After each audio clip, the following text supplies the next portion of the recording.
ইউক্রেনের রাজধানী কিয়েভে স্মরণকালের অন্যতম ভয়াবহ প্রাণঘাতী হামলা চালিয়েছে রুশ বাহিনী। বৃহস্পতিবার সকাল পর্যন্ত চলা এই দফায় দফায় ব্যালিস্টিক ক্ষেপণাস্ত্র ও ড্রোন হামলায় অন্তত 18 জন নিহত হয়েছেন। আহত হয়েছেন আরও কমপক্ষে 80 জন। কিয়েভের স্থানীয় প্রশাসন জানিয়েছে, রাশিয়ার এই তীব্র হামলার রাজধানী বেশ কয়েকটি বহুতল আবাসিক ভবন ধ্বংসস্তূপে পরিণত হয়েছে।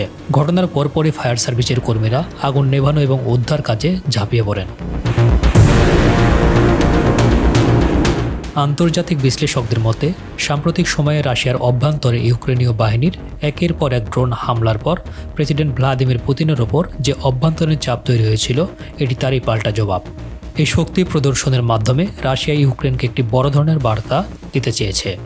হামলার ভয়াবহতা এবং প্রাণহানির এই সংখ্যা যুদ্ধের নতুন এক সংকটময় অধ্যায়ের ইঙ্গিত দিচ্ছে, যা দেশটির বর্তমান সামরিক পরিস্থিতির ওপর মারাত্মক প্রভাব ফেলতে পারে।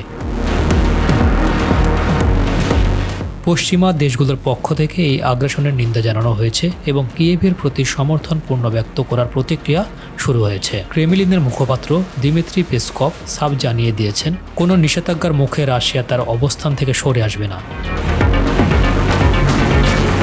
পেসকভ স্পষ্ট করে বলেছেন, নির্ধারিত লক্ষ্য অর্জন না হওয়া পর্যন্ত কিয়েভ সরকারের ওপর মস্কো সামরিক চাপ অব্যাহত রাখবে। দুই দেশের এই চরম উত্তেজনা ও একের পর এক পাল্টা হামলায় পুরো অঞ্চল জুড়ে নতুন করে যুদ্ধ পরিস্থিতি আরও ভয়াবহ রূপ নেওয়ার আশঙ্কা তৈরি হয়েছে। এই সংঘাত এখন কোন দিকে মোড় নিবে, সেটাই এখন দেখার বিষয়।